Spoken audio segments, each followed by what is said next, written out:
जम्मू कश्मीर और हरियाणा में चुनाव चल रहे हैं।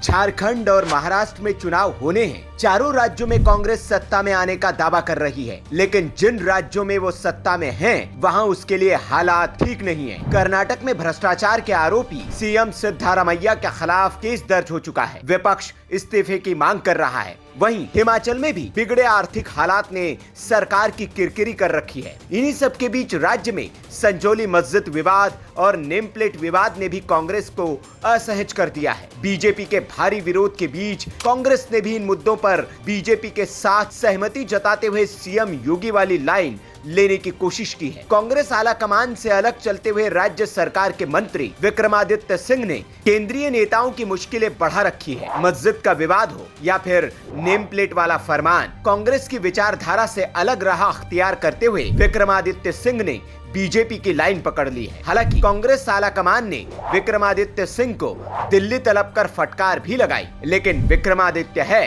कि मानने को तैयार ही नहीं है। दिल्ली से मिली फटकार के बावजूद वे अपने मुद्दों पर अड़िग है। हमारी जिम्मेदारी है, उसमें हम कभी भी पीछे नहीं हटेंगे। अगर निश्चित तौर से जो ये पूरा जो प्रक्रिया थी, उसमें जो कुछ कंसर्न्स हिमाचल प्रदेश के हैं, हिमाचल प्रदेश के लोगों के हैं, उसके बारे में भी मैंने उनको जानकारी दी है। और मैंने उनको ये भी कहा है कि हमारे लिए पार्टी के हित सर्वश्रेष्ठ है, मगर उसके साथ साथ हिमाचल प्रदेश के लोगों के हित भी हमारे लिए सर्वश्रेष्ठ है। और उसके लिए जो जो हमने कदम उठाए हैं उसके बारे में उनको जानकारी दी है।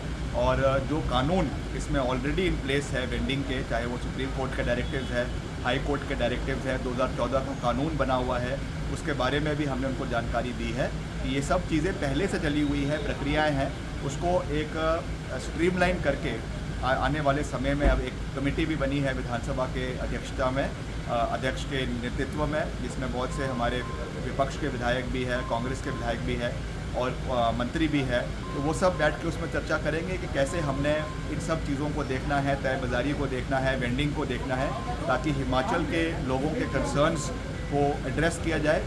तो सुना आपने, विक्रमादित्य सिंह ने कहा कि आलाकमान की बात अपनी जगह, लेकिन राज्य के लोगों के हितों से जुड़े फैसले से वे पीछे नहीं हटेंगे। मतलब वे कांग्रेस के केंद्रीय नेतृत्व की बातों से इत्तेफाक नहीं रखते हैं। एक तरह से ये कांग्रेस के केंद्रीय नेतृत्व से खुली बगावत है। इसीलिए सवाल ये, क्या हिमाचल में बीजेपी को सिंधिया मिल गए हैं और क्या हिमाचल में कांग्रेस की सरकार पर संकट के बादल मंडरा रहे हैं? विक्रमादित्य सिंह के बागी तेवर निश्चित तौर पर कांग्रेस के लिए असहज करने वाले हैं। वैसे भी विक्रमादित्य के विचार पहले से ही बीजेपी के करीब दिखते रहे हैं। राम मंदिर शिलान्यास में भी कांग्रेस के जो दो नेता शरीक हुए थे, उनमें से एक पार्टी छोड़ चुके हैं और दूसरे विक्रमादित्य बगावत की ओर है। और विक्रमादित्य कोई छोटे नेता थोड़ी हैं। हिमाचल की जनता ने राजा वीरभद्र सिंह को श्रद्धांजलि के रूप में हिमाचल में कांग्रेस को सरकार बनाने का मौका दिया। ये जो हिमाचल की सरकार है, ये तो राजा वीरभद्र सिंह के नाम पे बनी। और राजा वीरभद्र सिंह की जो विरासत है, विक्रमादित्य उसके मालिक हैं। तो वास्तव में तो मुख्यमंत्री विक्रमादित्य सिंह को होना चाहिए था, लेकिन राहुल गांधी जी के जो ये चाटुकारों की चंडाल चौकड़ी है, इन्होंने वहां विक्रमादित्य सिंह के साथ तो धोखा किया। राजा वीरभद्र सिंह की आत्मा कहीं होगी तो रो रही होगी। तो Vikramaditya in the interest of nation. अब मुझे याद है जब अयोध्या में भगवान श्री राम की जन्मभूमि के मंदिर की प्राण प्रतिष्ठा हुई थी, तब विक्रमादित्य उसमें भी सम्मिलित हुए थे। कांग्रेस पार्टी से दो ही लोग सम्मिलित हुए थे जिनका संबंध कांग्रेस से था, एक मैं, एक विक्रमादित्य। तो विक्रमादित्य इनकी आंखों में इसलिए चुभते हैं क्योंकि वो सनातन की बात करते हैं, वो राष्ट्र की बात करते हैं।